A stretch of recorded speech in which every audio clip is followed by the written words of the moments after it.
Hi, welcome back to Learnino.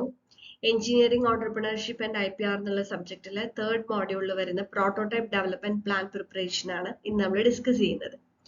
അപ്പോൾ prototype development എന്ന് പറയുമ്പോൾ നമ്മളിപ്പോൾ ഒരു സ്റ്റാർട്ടപ്പ് ആണെന്നുണ്ടെങ്കിൽ അല്ലെങ്കിൽ ഒരു ബിസിനസ് തുടങ്ങുമ്പോൾ അത് ഇപ്പോൾ ഒരു പ്രൊഡക്റ്റ് ആയിക്കോട്ടെ സർവീസ് ആയിക്കോട്ടെ നമ്മളത് അതിന്റെ ഒരു ഫുൾ സ്കെയിൽ പ്രൊഡക്ഷനിലേക്കോ അല്ലെങ്കിൽ അത് പ്രാക്ടീസിലേക്ക് കൊണ്ടുവരുന്നതിന് മുന്നേ നമ്മുടെ പ്ലാൻ അല്ലെങ്കിൽ നമ്മുടെ ഐഡിയ അതിനെ ഒരു പ്രോട്ടോടൈപ്പ് ആക്കി ഫസ്റ്റ് ചെയ്യും. അതിന്റെ ഡെവലപ്മെന്റ് ചെയ്ത് നമ്മൾ അത് ടെസ്റ്റ് ചെയ്ത് അതിന് എന്തെങ്കിലും ഇഷ്യൂസ് ഉണ്ടെന്നുണ്ടെങ്കിൽ അത് റെക്ടിഫൈ ചെയ്തതിന് ശേഷമായിരിക്കും നമ്മൾ ലാർജ് സ്കെയിൽ പ്രൊഡക്റ്റ് ആണെങ്കിൽ ലാർജ് സ്കെയിൽ പ്രൊഡക്ഷനിലേക്കൊക്കെ നമ്മൾ പോവുള്ളൂ. അതല്ല സർവീസ് ആണെന്നുണ്ടെങ്കിലും പബ്ലിക്കിലേക്ക് പോവുള്ളൂ. ഇപ്പൊ സർവീസ് സെക്ടർ ആണെങ്കിൽ പോലും നമ്മൾ ചെയ്യാൻ ഉദ്ദേശിക്കുന്ന സർവീസ് അത് നമുക്ക് ആദ്യം കുറച്ച് പേരിൽ നമുക്ക് ടെസ്റ്റ് ചെയ്തിട്ട് എന്തെങ്കിലും ഇഷ്യൂസ് ഒക്കെ ഉണ്ടെന്നുണ്ടെങ്കിൽ അതൊക്കെ റെക്ടിഫൈ ചെയ്തതിന് ശേഷം നമുക്കത് പബ്ലിക്കിലേക്ക് കൊടുക്കാൻ പറ്റും. അപ്പൊ അതിനെക്കുറിച്ചാണ് നമ്മൾ ഈ പ്രോട്ടോടൈപ്പ് ഡെവലപ്മെന്റ് പ്ലാൻ പ്രിപ്പറേഷനിൽ പറയാൻ പോകുന്നത്.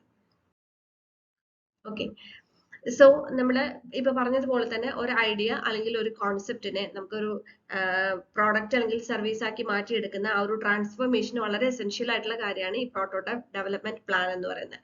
അത് നമ്മൾ ആ പ്രോട്ടോടൈപ്പ് ഡെവലപ്പ് ചെയ്ത് അത് ടെസ്റ്റ് ചെയ്ത് വാലിഡേറ്റ് ചെയ്തതിന് ശേഷമാണ് അത് ഫുൾ സ്കെയിൽ പ്രൊഡക്ഷനിലേക്ക് പോകുന്നത്. അപ്പൊ അതുമായിട്ട് ബന്ധപ്പെട്ട് നമുക്ക് കുറെ ഫാക്ടേഴ്സ് ഇതിനകത്ത് നോക്കാനുണ്ട്.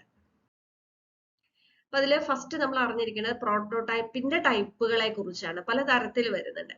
അതിലിപ്പം അതായത് നമ്മളത് ലോ ഫിഡലിറ്റി, ഹൈ ഫിഡലിറ്റി അങ്ങനെ പറഞ്ഞ് ക്ലാസിഫൈ ചെയ്യും. ലോ ഫിഡലിറ്റി പ്രോട്ടോടൈപ്സ് എന്ന് പറഞ്ഞു കഴിഞ്ഞാൽ വളരെ ബേസിക് ആയിട്ടുള്ള ഇൻഎക്സ്പെൻസീവ് ആയിട്ടുള്ള മോഡൽസ് ആണ്. അത് ചിലപ്പോൾ സ്കെച്ചസ് ആവാം, അതായത് നമ്മുടെ ഡിസൈൻ അല്ലെങ്കിൽ അതിന്റെ ഫംഗ്ഷൻ പറയുന്ന രീതിയിലുള്ള സ്കെച്ചസോ ഫ്രെയിംവർക്സോ പേപ്പർ പ്രോട്ടോടൈപ്സോ എന്ത് വേണമെങ്കിലും ആവാം. അത് വളരെ ഇൻഎക്സ്പെൻസീവ് ആയിട്ട്.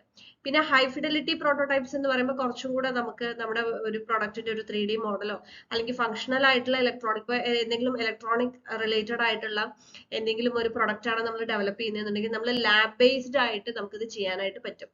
അത് പക്ഷെ ചിലപ്പോൾ കുറച്ച് കോസ്റ്റ്ലി ആയിരിക്കും, കാരണം നമ്മൾ അതിൽ നമ്മൾ യൂസ് ചെയ്യുന്ന ഓരോ ഡിവൈസസ് കാര്യങ്ങളൊക്കെ അതിന്റെയൊക്കെ കോസ്റ്റ് അനുസരിച്ചിട്ട് അത് കുറച്ചും കൂടെ അഡ്വാൻസ്ഡ് ആയിരിക്കും. ഫങ്ഷണൽ മോഡൽസ് ആയിരിക്കും അത്. ഓക്കെ, ദെൻ പിന്നെ ഉള്ളത് വർക്കിംഗ് പ്രോട്ടോടൈപ്പ് ആണ്. അതെന്ന് പറഞ്ഞാൽ കുറച്ചും കൂടെ നമുക്ക് എന്താണ് ഡെമോൺസ്ട്രേറ്റ് ചെയ്യാൻ പറ്റുന്ന രീതിയിൽ ഫുള്ളി ഫങ്ഷണൽ ആയിട്ടുള്ള പ്രോട്ടോടൈപ്സ് നമുക്ക് ചെയ്യാനായിട്ട് പറ്റും. പിന്നെ ത്രോ അവേ പ്രോട്ടോടൈപ്സ് ഉണ്ട്. അതായത് നമുക്ക് നമ്മൾ പ്രോട്ടോടൈപ്പ് ഡെവലപ്പ് ചെയ്യുന്നു, അത് നമ്മൾ വാലിഡേറ്റ് ചെയ്യുന്നു, അതിനുശേഷം നമുക്കത് ഡിസ്കാർഡ് ചെയ്ത് കളയാം. അതായത് ടെസ്റ്റിംഗ് കഴിഞ്ഞ് കഴിഞ്ഞാൽ ഡിസ്കാർഡ് ചെയ്യുന്ന ടൈപ്പ്. എവല്യൂഷണറി പ്രോട്ടോടൈപ്പ് എന്ന് പറഞ്ഞു കഴിഞ്ഞാൽ നമ്മൾ ടെസ്റ്റ് ചെയ്യും, ടെസ്റ്റ് ചെയ്തതിന് ശേഷം നമുക്ക് വീണ്ടും അതിന്റെ ഫീഡ്ബാക്സിനനുസരിച്ചിട്ട് നമുക്ക് അപ്ഗ്രേഡ് ചെയ്യാൻ അല്ലെങ്കിൽ അപ്ഡേറ്റ് ചെയ്യാൻ പറ്റുന്ന ടൈപ്പ് ഓഫ് പ്രോട്ടോടൈപ്സ്. അപ്പൊ നമ്മളുടെ പ്രൊഡക്റ്റിനും സർവീസിനും അനുസരിച്ചിട്ട് ഇതൊക്കെ ചേഞ്ച് വരും. നെക്സ്റ്റ് ഡെവലപ്പ് ഡീറ്റെയിൽ സ്പെസിഫിക്കേഷൻ നമ്മൾ പ്രോട്ടോടൈപ്പ് ഡെവലപ്മെന്റിൽ വരുന്ന മറ്റൊരു കാര്യമാണ്. അപ്പൊ ഡീറ്റെയിൽ ആയിട്ടുള്ള സ്പെസിഫിക്കേഷൻ എന്ന് പറയുമ്പോൾ നമുക്ക് അതിന്റെ ഫങ്ഷണൽ റിക്വയർമെന്റ്സ് എന്തൊക്കെയാണ്, അത് ഫംഗ്ഷൻ ചെയ്യാൻ എന്തൊക്കെയാണ് വേണ്ടത്, ഡിസൈൻ റിക്വയർമെന്റ്സ് എന്തൊക്കെയാണ്. ഇപ്പൊ പ്രോട്ടോടൈപ്പ് ഡിസൈൻ ചെയ്യുമ്പോൾ അതിന്റെ ഷേപ്പ്, സൈസ്, കളർ, യൂസ് ചെയ്യണ മെറ്റീരിയൽസ് അതൊക്കെ നമുക്ക് സ്പെസിഫൈ ചെയ്യാം. പിന്നെ ടെക്നിക്കൽ റിക്വയർമെന്റ്സ് എന്തൊക്കെയാണ്, നമ്മൾ ഒരു പ്രോട്ടോടൈപ്പ് ചെയ്യുന്ന സമയത്ത് നമുക്ക് ഇപ്പം ഇലക്ട്രോണിക് റിലേറ്റഡ് ആയിട്ടാണെന്നുണ്ടെങ്കിൽ അതിൽ എന്തൊക്കെ സെൻസേഴ്സ് യൂസ് ചെയ്യണം, എന്തൊക്കെ ചിപ്സ് യൂസ് ചെയ്യണം, അതേപോലെ പവർ കൺസംഷൻ എത്രയാണ് വരുന്നത്, അതിന്റെ വെയിറ്റ് ലിമിറ്റ് എന്തൊക്കെയാണ്, അങ്ങനെയുള്ള കാര്യങ്ങൾ.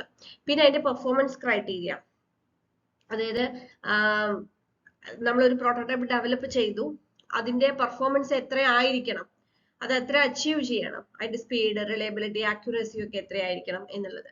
പിന്നെ ടെസ്റ്റിംഗ് ക്രൈറ്റീരിയ, നമുക്ക് എന്തൊക്കെ ടെസ്റ്റ് ആണ് നമ്മൾ അതിനകത്ത് ചെയ്യേണ്ടത് നമ്മൾ പ്രോട്ടോടൈപ്പിൽ. അപ്പൊ ഇങ്ങനെയുള്ള കാര്യങ്ങളൊക്കെ അതിന്റെ സ്പെസിഫിക്കേഷൻ, ഡീറ്റെയിൽഡ് സ്പെസിഫിക്കേഷന് നമ്മൾ ഡെവലപ്പ് ചെയ്യേണ്ട ആവശ്യമുണ്ട്. പിന്നെ റിസോഴ്സ് പ്ലാനിങ് ആണ്. റിസോഴ്സ് പ്ലാനിങ് എന്ന് പറയുമ്പോൾ നമുക്ക് എന്തൊക്കെ റിസോഴ്സ് ആണ് നമ്മൾ ഇതിൽ കൺസിഡർ ചെയ്യേണ്ടത്. അപ്പൊ പേഴ്സണൽ റിസോഴ്സ് വരുമ്പോൾ ഡിസൈനേഴ്സ്, എഞ്ചിനീയേഴ്സ്, ഡെവലപ്പേഴ്സ്, അങ്ങനെ ഇപ്പൊ വലിയ പ്രോജക്റ്റ് ഒക്കെ ആണെന്നുണ്ടെങ്കിൽ ഇപ്പം നമ്മളിപ്പോ ഒരു സിവിൽ എഞ്ചിനീയറിംഗ് റിലേറ്റഡ് ആയിട്ടുള്ള ഒരു കാര്യമാണെന്നുണ്ടെങ്കിൽ അവിടെ നമുക്ക് ഇവരുടെയൊക്കെ നമുക്ക് ആവശ്യമുണ്ടാവും. അപ്പൊ സോഫ്റ്റ്വെയർ റിലേറ്റഡ് ആണെങ്കിലും അവിടെയും ആവശ്യമായിട്ട് വരും. ഓക്കെ, ഇനി എന്തൊക്കെ മെറ്റീരിയൽസ് ആണ് നമുക്ക് അവിടെ യൂസ് ചെയ്യേണ്ടത്. അപ്പോൾ അത് ഇപ്പം ഇലക്ട്രോണിക്സ് റിലേറ്റഡ് ആണെന്നുണ്ടെങ്കിൽ അതുമായിട്ട് ബന്ധപ്പെട്ട് എന്തൊക്കെ കമ്പോണൻസ് വേണം, ചിപ്പ് ലെവലിലാണെങ്കിൽ അതിൽ എന്തൊക്കെ ചെയ്യണം. ഇപ്പോൾ വേറെ എന്തെങ്കിലും മാനുഫാക്ചറിങ് ആണ്, ഇപ്പോൾ ഫാബ്രിക് റിലേറ്റഡ് ആയിട്ടാണെങ്കിൽ നമ്മൾ എന്തൊക്കെ മെറ്റീരിയലാണ് യൂസ് ചെയ്യേണ്ടത്. ഇനി സോഫ്റ്റ്വെയർ റിലേറ്റഡ് ആണെന്നുണ്ടെങ്കിൽ ഏത് സോഫ്റ്റ്വെയർ യൂസ് ചെയ്യണം, എന്തൊക്കെ വേറെ ടൂൾസ് എന്തൊക്കെയാണ് വേണ്ടത്, അങ്ങനെ. പിന്നെ നമ്മുടെ ബഡ്ജറ്റിനെ കുറിച്ചുള്ള ഒരു ബഡ്ജറ്റ് ആസ് എ റിസോഴ്സ്, നമുക്ക് അവിടെ ഫിനാൻഷ്യൽ റിസോഴ്സ് എന്നാണ് അതിനെ പറയുക. അതിൽ നമുക്ക് മെറ്റീരിയലിന്റെയും ലേബറിന്റെയും ടെസ്റ്റിങ്ങിന്റെ ഒക്കെ കോസ്റ്റ് എത്ര വരും, അപ്പൊ അതിനെ കുറിച്ചുള്ള ഒരു പ്ലാനിങ് ആണ്. അതായത് ഇവിടെ റിസോഴ്സ് ഇൻ ദ സെൻസ് നമുക്ക് മെറ്റീരിയൽ ആയിട്ട് റിസോഴ്സ് കൺസിഡർ ചെയ്യുന്നുണ്ട്, ഫിനാൻഷ്യൽ ആയിട്ടുള്ള റിസോഴ്സസ് എന്തൊക്കെയാണെന്നുള്ളതും ഒപ്പം തന്നെ പേഴ്സണൽ ആയിട്ടുള്ള റിസോഴ്സസ് എന്തൊക്കെയാണെന്നുള്ളതും കൺസിഡർ ചെയ്യുന്നുണ്ട്. നെക്സ്റ്റ് പ്രോട്ടോടൈപ്പ് ഡെവലപ്മെന്റ് പ്രോസസ് ആണ്. അതായത് എന്തൊക്കെ പ്രോസസ്സിലൂടെയാണ് അത് കടന്നു പോകുന്നത്. ഫസ്റ്റ് നമ്മൾ അതിന്റെ സ്കെച്ചിങ് ആൻഡ് കോൺസെപ്ച്വലൈസേഷൻ, അതായത് നമുക്ക് നമ്മുടെ ഐഡിയയെ നമ്മൾ ഫസ്റ്റ് അതിന് സ്കെച്ച് ചെയ്യാം. ഓക്കെ, പിന്നെ നമുക്ക് ഇതൊക്കെ ഓരോ പ്രൊഡക്റ്റിനും സർവീസിനും അനുസരിച്ച് മാറും, പക്ഷെ എന്നാലും നമ്മൾ ജനറലൈസ് ചെയ്ത് പറയാണ്. പിന്നെ നമുക്ക് അതിന്റെ ഒരു CAD മോഡലിംഗ്, അതായത് ഇപ്പൊ 3D മോഡൽസ് ഒക്കെ വേണം എന്നുള്ളതാണെങ്കിൽ CAD ഡ്രോയിങ് ചെയ്യാം. പിന്നെ കോമ്പോണന്റ് സോഴ്സിംഗ് ആൻഡ് പ്രൊക്യൂർമെന്റ്, അതായത് നെസസറി കോമ്പോണന്റ്സ് എന്തൊക്കെയാണ്, മെറ്റീരിയൽസ് എന്തൊക്കെയാണ് വേണ്ടതെന്നുള്ളത് ഐഡന്റിഫൈ ചെയ്യുക. ദെൻ അതൊക്കെ അത് പ്രോട്ടോടൈപ്പിന് ബിൽഡ് ചെയ്യാൻ ഫിസിക്കലി അത് ബിൽഡ് ചെയ്യുക, ദെൻ ടെസ്റ്റ് ചെയ്യുക, അതിന്റെ ഫീഡ്ബാക്ക് എടുക്കുക. ഐട്രേഷൻ എന്ന് പറഞ്ഞാൽ അതൊരു ലൂപ്പ് ആയിട്ട് വരും. അതായത് നമ്മൾ ടെസ്റ്റ് ചെയ്തു, വീണ്ടും അത് ചെക്ക് ചെയ്തു, എന്തെങ്കിലും എറർ ഉണ്ടെങ്കിൽ വീണ്ടും അത് കറക്റ്റ് ചെയ്തു, വീണ്ടും ചെക്ക് ചെയ്തു, ആ പ്രോസസ്സാണ് വരുന്നത്. അപ്പൊ സ്കെച്ച്, നമ്മുടെ ഐഡിയ അത് സ്കെച്ച് ചെയ്യുന്നത് മുതൽ അതൊരു പ്രൊഡക്റ്റ് ആയി ടെസ്റ്റ് ചെയ്തിട്ട് പുറത്തു വരുന്നത് വരെയുള്ള കാര്യങ്ങളാണ് പ്രോട്ടോടൈപ്പ് ഡെവലപ്മെന്റ് പ്രോസസ്സിൽ വരുന്നത്.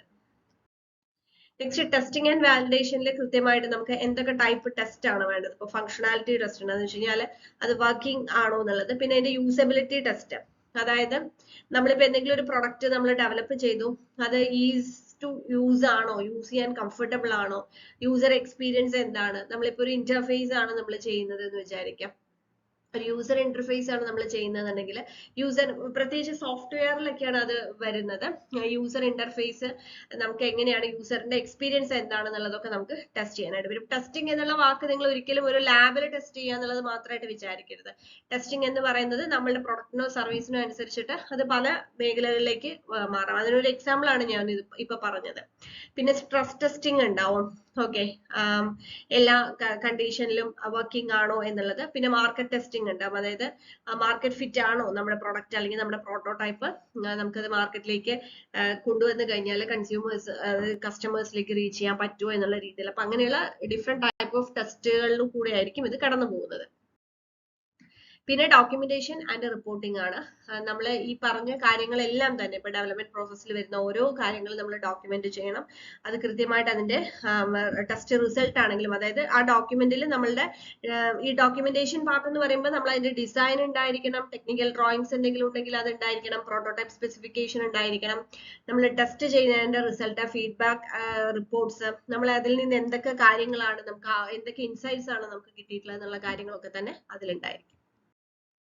Then iteration and refinement. Iteration and refinement എന്ന് പറയുമ്പോൾ നമ്മൾ എന്തെങ്കിലും നമ്മൾ ടെസ്റ്റ് ചെയ്ത് കഴിഞ്ഞാൽ അതിൽ എന്തെങ്കിലും ഇഷ്യൂസ് നമ്മൾ കണ്ടെത്തി കഴിഞ്ഞാൽ അത് നമ്മൾ ആ ഇഷ്യൂസ് ഐഡന്റിഫൈ ചെയ്യുന്നു, അതിൽ നമുക്ക് എന്തെങ്കിലും മാറ്റങ്ങൾ വരുത്തണം എന്നുണ്ടെങ്കിൽ അത് ചേഞ്ച് ചെയ്യുന്നു, പിന്നെ വീണ്ടും റീടെസ്റ്റ് ചെയ്യുന്നു. അതങ്ങനെ ഒരു ലൂപ്പ് ആയിട്ടായിരിക്കും പോകുന്നത്. ഓക്കെ,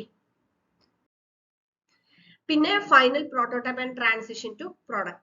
അതായത് നമ്മൾ ഈ പ്രോട്ടോടൈപ്പ് നമ്മൾ ഇപ്പൊ ഈ പറഞ്ഞ ഈ എല്ലാ പ്രോസസ്സിലൂടെയും കടന്നു പോയി, നമ്മൾ ടെസ്റ്റ് ചെയ്തിട്ട് അതിൽ എന്തൊക്കെ ഡ്രോബാക്സ് ഉണ്ടോ അതെല്ലാം ക്ലിയർ ചെയ്തു, ഫൈനൽ ആയി കഴിഞ്ഞാൽ, ഫൈനൽ പ്രോട്ടോടൈപ്പ് ആയി കഴിഞ്ഞാൽ പിന്നെ അടുത്തത് എന്താണ്, അത് പ്രൊഡക്റ്റ് ആക്കി മാറ്റുക എന്നുള്ളതാണ്. അപ്പൊ പ്രൊഡക്റ്റ് ആക്കി മാറ്റുമ്പോൾ അവിടെ എന്താന്ന് വെച്ച് കഴിഞ്ഞാൽ നമ്മളിപ്പം നമ്മൾ ലാബിൽ നമ്മൾ ഒരു പ്രൊഡക്റ്റ് ഉണ്ടാക്കാൻ വേണ്ടിയിട്ട്, ഇപ്പൊ ഒരു വീൽ ചെയർ ബേസ്ഡ് ആയിട്ടുള്ള ഒരു പ്രോജക്റ്റ് ആണെന്നുണ്ടെങ്കിൽ ലാബിൽ നമ്മൾ അത് ഒരെണ്ണം ചെയ്യാൻ നമുക്ക് ഒരുപാട് കോസ്റ്റ് വരും. പക്ഷെ അത്രയും കോസ്റ്റിന് നമുക്ക് എന്ത് ചെയ്യാൻ പറ്റില്ല, അതൊരു പ്രൊഡക്റ്റ് ആക്കിയിട്ട് മാർക്കറ്റിലേക്ക് കൊടുക്കാൻ പറ്റില്ല. അപ്പൊ അവിടെ കോസ്റ്റ് എഫക്റ്റീവ് ആയിട്ട് പ്രൊഡക്ഷൻ ചെയ്യണം എന്നുണ്ടെങ്കിൽ അതിന്റെ മാനുഫാക്ചറിങ് റിലേറ്റഡ് ആയിട്ടുള്ള കാര്യങ്ങളൊക്കെ നമ്മൾ മനസ്സിലാക്കണം. പിന്നെ അതിന്റെ സപ്ലൈ ചെയിൻ, അതായത് ഈവൻ നമ്മൾ അതിൽ യൂസ് ചെയ്യുന്ന ഓരോ സോഴ്സ് ഓഫ് മെറ്റീരിയൽ കമ്പോണൻസ് മുതൽക്ക് നമുക്ക് അത് ഫൈനലൈസ് ചെയ്യണം, എങ്ങനെ ചെയ്യണം എന്നുള്ളത്. പിന്നെ പ്രീ പ്രൊഡക്ഷൻ ടെസ്റ്റിംഗ് നമ്മളത് ചെയ്യേണ്ടി വരും. പിന്നെ സ്കെയിലപ്പ് എന്ന് പറഞ്ഞു കഴിഞ്ഞാൽ നമ്മളിപ്പം മാർക്കറ്റിലേക്കൊക്കെ പോകുമ്പോൾ ഒരു പ്രൊഡക്റ്റ് എന്ന് പറഞ്ഞു കഴിഞ്ഞാൽ ചിലപ്പോൾ ഒരു 1000 അല്ലെങ്കിൽ ഒരു 10,000 അങ്ങനെയൊക്കെ ആയിരിക്കും നമ്മളത് പ്രൊഡക്ഷൻ ചെയ്യുന്നത്. അപ്പോൾ അവിടെ നമ്മൾ ഈ പ്രോട്ടോടൈപ്പിലേക്ക് ഒന്ന് മാസ് പ്രൊഡക്ഷനിലേക്ക് പോകുന്ന ആ ഒരു ട്രാൻസിഷൻ ആണ് ശരിക്കും ഈ സ്കെയിലപ്പ് എന്ന് പറയുന്നത്. അപ്പോൾ ഇത്രയും കാര്യങ്ങളാണ് നമ്മുടെ ഒരു ഐഡിയ ഒരു പ്രൊഡക്റ്റ് ആയിട്ട് അല്ലെങ്കിൽ ഒരു സർവീസ് ആയിട്ട് വരുമ്പോൾ ഇൻ ബിറ്റ്വീൻ വരുന്ന കാര്യങ്ങൾ. ഓക്കെ, അപ്പൊ ഇത്രയും കാര്യങ്ങൾ ഓരോന്നും ഡീറ്റെയിൽ ആയിട്ട് തന്നെ മനസ്സിലാക്കാം. Thank you.